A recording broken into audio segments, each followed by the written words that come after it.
Pernahkah kita membayangkan bahwa kita juga akan terbaring seperti itu? Pernahkah kita membayangkan bahwa kita juga akan kembali kepada Allah? Pernahkah kita membayangkan bahwa kita yang dibawa ke kuburan? Dan apa yang menjadi pertanggungjawaban kita di hadapan Allah? Kalau sekiranya kita diangkut, la ilaha illallah, la ilaha illallah, kendaraan kita mengantar pulang, keluarga kita mengantar pulang, karena yang mengantar juga pulang, maka setelah kita sadar akan seperti itu, maka dalam pekerjaan kita mesti harus ingat bahwa saya ingin mati. Di perjalanan kita mesti harus kita ingat bahwa kita akan mati. Dan apa yang kita lakukan?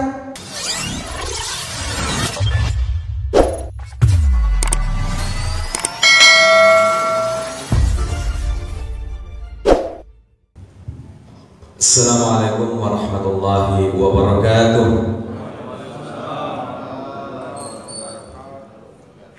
Alhamdulillahi rabbil alamin,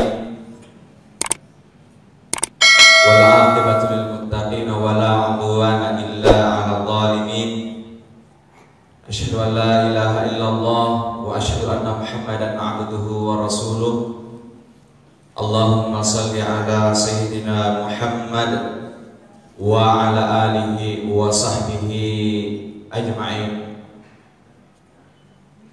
Kaum muslimin dan muslimat sidang jamaah subuh yang semoga kita semua selalu di bawah naungan rahmat Allah Subhanahu wa ta'ala.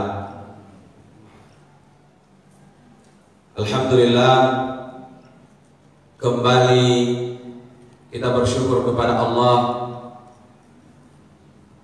bahwa kita telah diberikan kesehatan yang cukup, kesempatan yang memadai, keadaan yang mendukung, sehingga kita bisa berkumpul, kita bisa datang menunaikan kewajiban kita di hadapan Allah Subhanahu wa ta'ala. Salawat dan salam tak lupa kita kirimkan kepada junjungan kita Nabi besar Muhammad sallallahu alaihi wasallam yang telah mengantar umat manusia dari alam kebodohan menuju alam yang terang benderang. Kaum muslimin, muslimat, sahabat-sahabat sekalian, para guru-guru kita dan pemirsa live streaming pejuang suku Bulukumba yang selalu dirahmati oleh Allah Subhanahu wa ta'ala. Baru saja telah melaksanakan salat subuh secara berjamaah dan kita membuktikan rasa cinta kita sebagai tanggung jawab kita, anta'budallaha ka'annaka tarah fa illam takun tarahu fa innahu yaraka. Kita menyembah kepada Allah, menjalankan kewajiban kita kepada Allah, anta'budallah ka'annaka tarah. Engkau menyembah Allah seolah-olah engkau melihat Allah. Anta'budallah ka'annaka tarah fa illam takun tarah. Kalau engkau tidak bisa melihat Allah, karena memang kita tidak bisa melihat Allah, fa innahu yaraka, maka yakinlah bahwa Allah pasti melihat kamu. Allah mengamati kamu.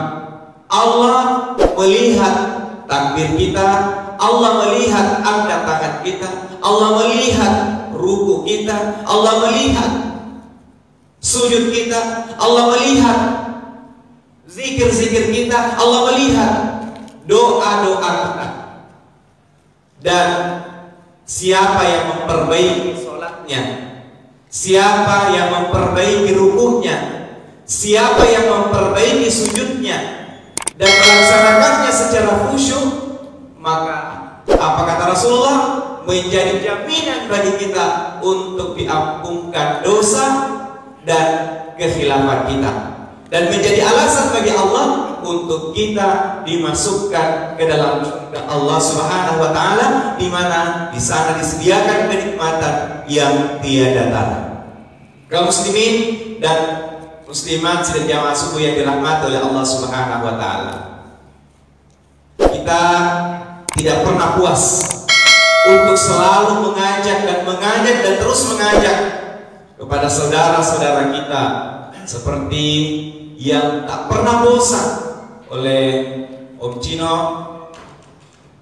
menyampaikan dimanapun dan kapanpun, mari ajak keluarga kita, sahabat kita, anak-anak kita untuk meramaikan sholat subuh, atau katakanlah bergabung di komunitas pejuang subuh. Karena betul menjadi spirit bagi kita semua dengan kedatangan Ustaz Abdul Samad, bahwa kita jangan pernah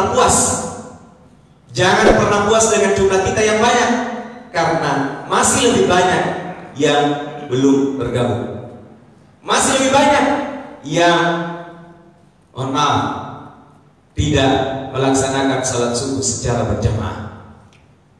Melihat volume dan kenyataan, sekali lagi bahwa kita tidak pernah merasa puas. Kuntum khaira ummah ukhrijat lin-nasi ta'muruna bil ma'rufi wa tanhauna 'anil munkar. Gelar manusia terbaik bisa dicapai ketika terus mengajak yang lain juga untuk melaksanakan kebaikan. Dan kita tidak pernah puas dengan kesolehan kita sendiri, tidak pernah puas dengan apa yang kita lakukan sendiri, mengabaikan orang-orang yang ada di sekitar kita. Kaum muslimin sidang jamaah yang dirahmati oleh Allah Subhanahu wa taala, dalam satu kesempatan seorang konglomerat orang kaya yang kekayaannya tidak terkira,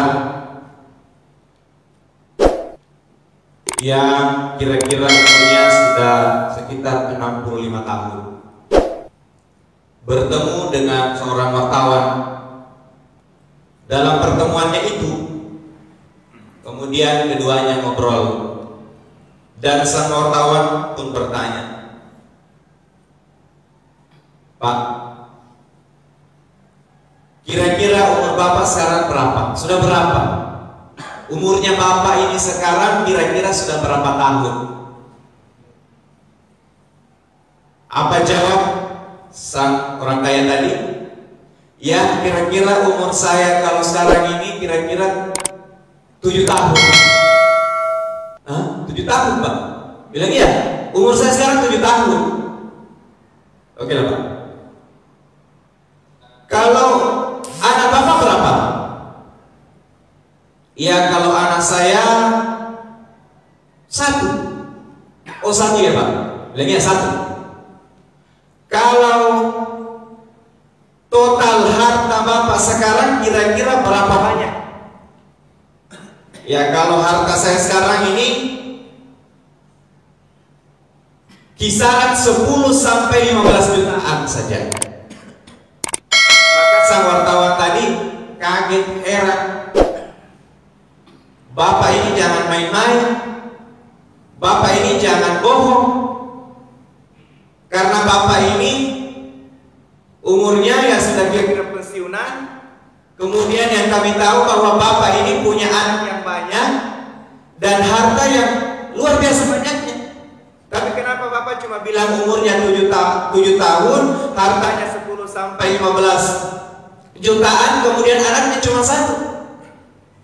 Maka sang orang kaya ini ya ketawa getir ya sambil menjawab, Kamu benar, wahai saudara. Kamu benar. Kenapa kami katakan seperti itu tadi? Karena sebetulnya umur saya ini 60 tahun. Ya, jadi orang kaya tadi punya umur itu 65 tahun.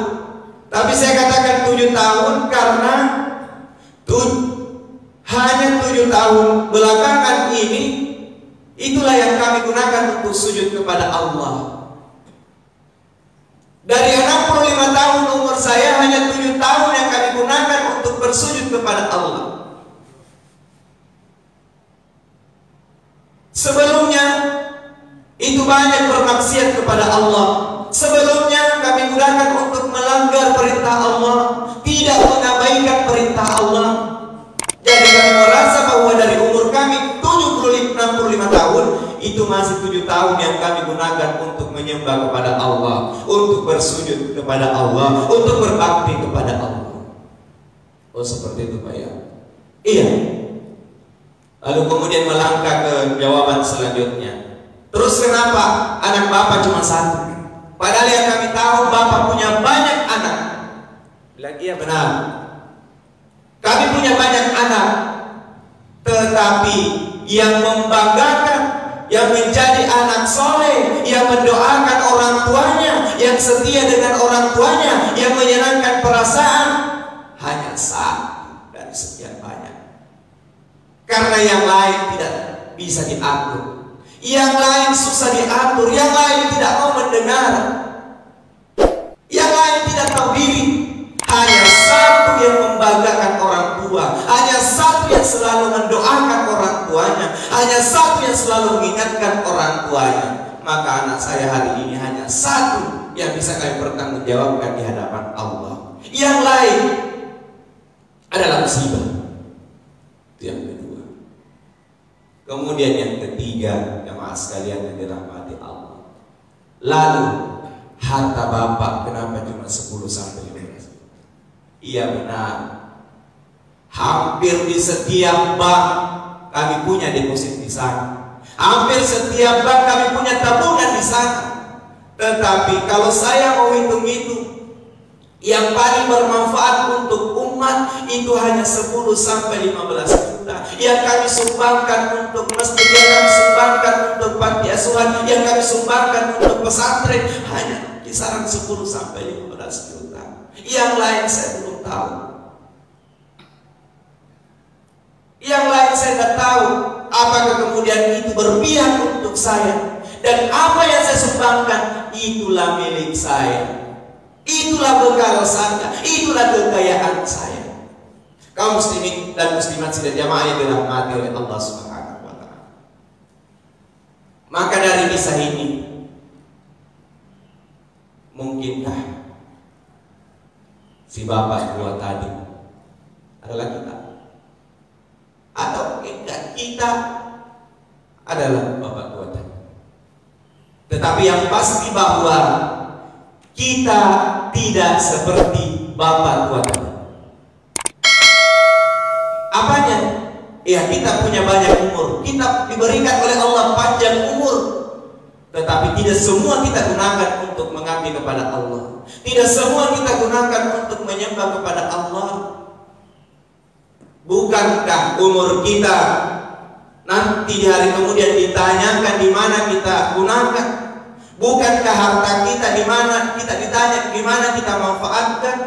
Bukan segala yang punya semua kita ditanya untuk apa? Apakah kita jalankan sesuai dengan yang diinginkan oleh Allah dan mendekatkan kita dengan Allah? Makanya Bapak dan Ibu sekalian jamaah yang dirahmati oleh Allah Subhanahu wa taala. Makanya kalau kita mendengar bahwa seseorang itu meninggal dunia, seseorang itu meninggal dunia, artinya bahwa dunia ini ditinggalkan.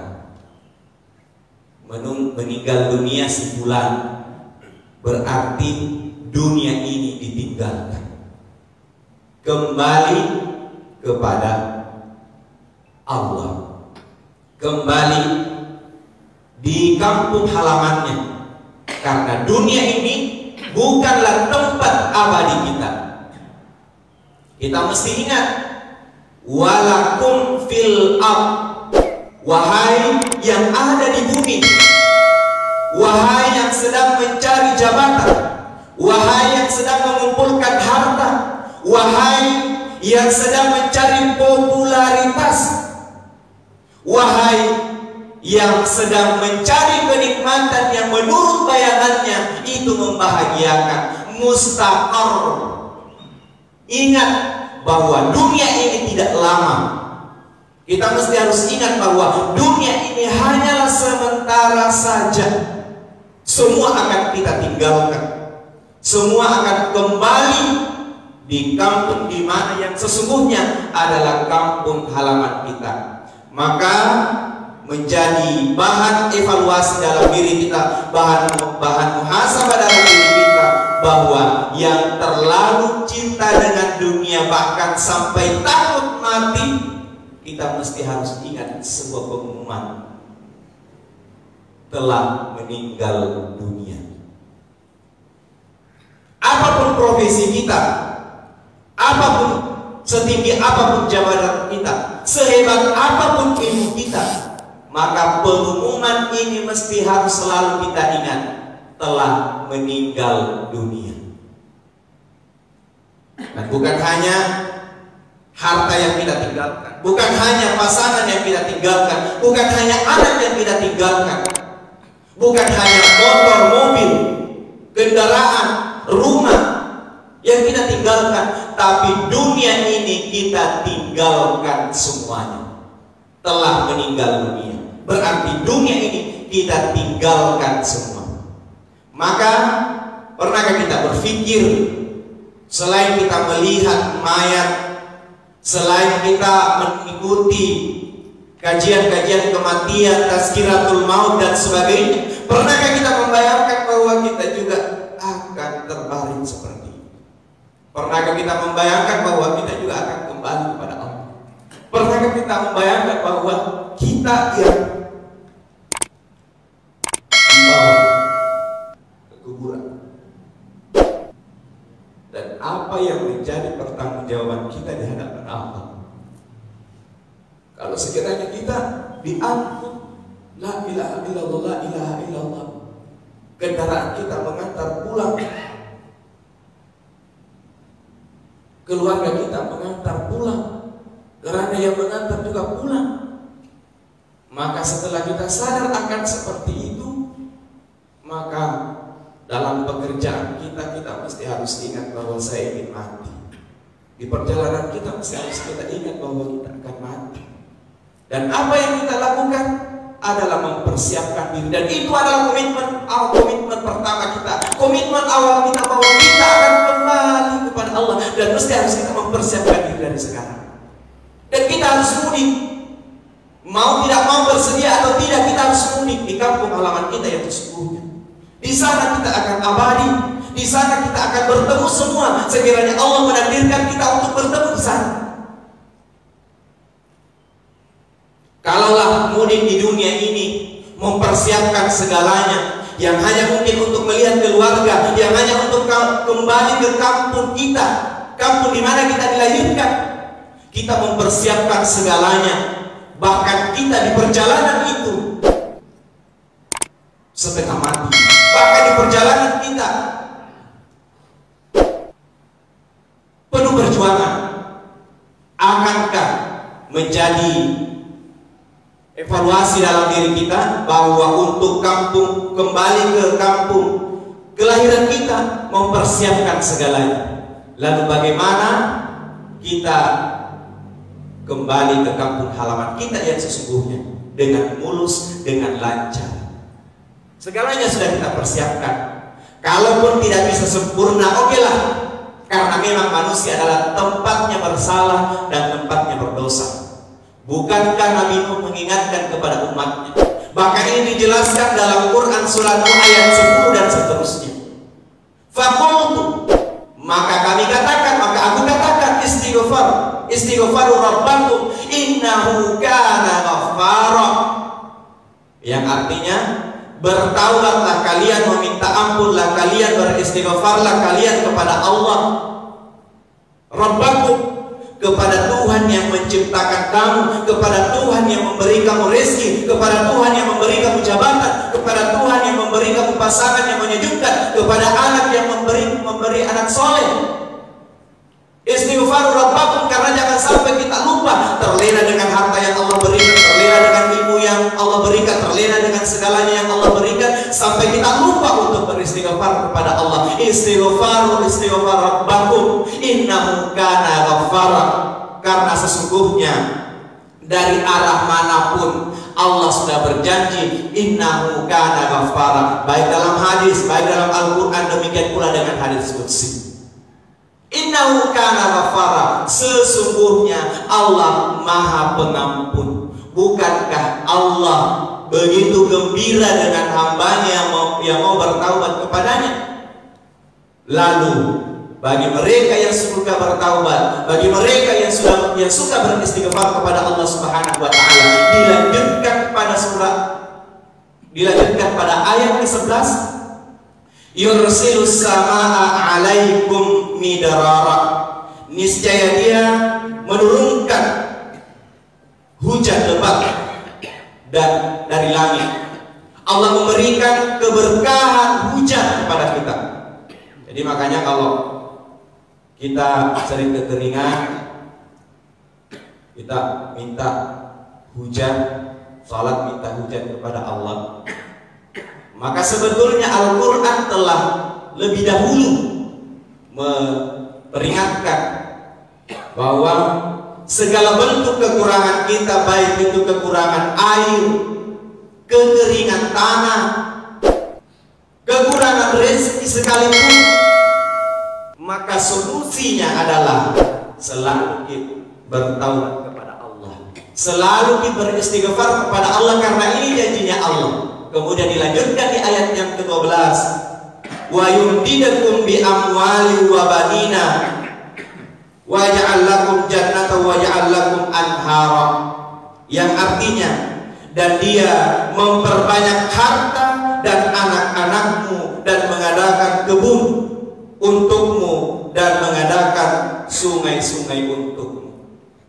Ini jelas sekali bahwa kekurangan air, kekurangan harta, kekeringan tanah dan sebagainya apa yang menjadi kekurangan kita.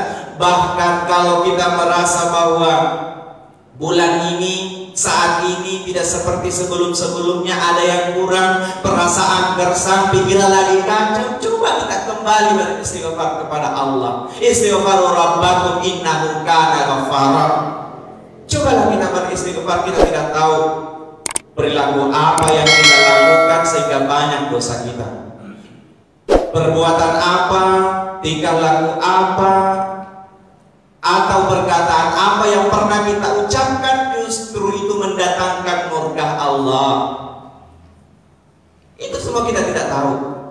Tetapi dengan beristighfar kepada Allah Subhanahu wa taala, bukankah dalam satu hadis qudsi disebutkan bahwa sekiranya hambaku berdosa dan sebanyak apapun dosanya, tapi dia ada keinginan untuk kembali kepadaku, niscaya akan kuampunkan, dan Allah tidak melihat lagi dosa-dosa kita sebelumnya. Kemudian di hadis qudsi yang lain disebutkan bahwa ketika hambaku datang merangkak, maka aku datang, aku menyambutnya dengan berjalan. Ketika hambaku datang kepadaku dengan berjalan, maka aku akan menyambutnya dengan berlari. Jangan kita membayangkan seperti teks keterangan, tetapi kita melihatnya bahwa ini adalah respon Allah kepada kita. Begitu cepatnya Allah merespon. Kita baru niatkan untuk bertaubat, belum kita buktikan untuk bertaubat, Allah sudah ada di hadapan. Bagaimana lagi ketika kita beristighfar kepada Allah? Bagaimana lagi ketika kita datang kepada Allah? Bagaimana lagi kita meluapkan rasa cinta kita kepada Allah? Bagaimana lagi ketika kita mempersembahkan untuk Allah? Maka Allah begitu gembira, begitu bahagia sebelum ajal kita sampai di tenggorokan. Maka semuanya masih kita bisa persiapkan secara utuh. Sekali lagi bahwa kita tidak bisa sempurna karena manusia adalah tempatnya salah dan dosa. Tetapi kita juga mesti harus ingat bahwa kesalahan, kekhilafan adalah kita punya pintu yang sama. Siapapun bisa masuk di sana. Namanya manusia punya kesempatan yang sama untuk masuk di sana. Artinya bahwa setiap kita punya kesempatan untuk melakukan dosa. Maka jangan pernah berhenti untuk saling mengingatkan, untuk meminta nasihat. Lemah semangat untuk datang di masjid. Yang lain jangan abai. Mereka butuh untuk diingatkan. Yang sebetulnya tidak ada manusia yang membenci yang namanya kebaikan. Kalaupun dia tidak melakukan, bukan berarti dia membenci, tetapi butuh untuk diingatkan karena dia sedang lupa akan keistimewaan dari itu. Demikian yang bisa kami sampaikan. Mohon maaf atas segala kesalahan dan kekurangan. Mudah-mudahan berkat majelis kita Allah Subhanahu wa taala mengampuni segala dosa dan kekhilafan kita. Mari kita menutup majelis kita dengan bersama-sama membaca doa kafaratul majelis. Bismillahirrahmanirrahim. Subhanakallahumma rabbana wa bihamdika asyhadu an la ilaha illa anta astaghfiruka wa atubu ilaik. Assalamualaikum warahmatullahi wabarakatuh.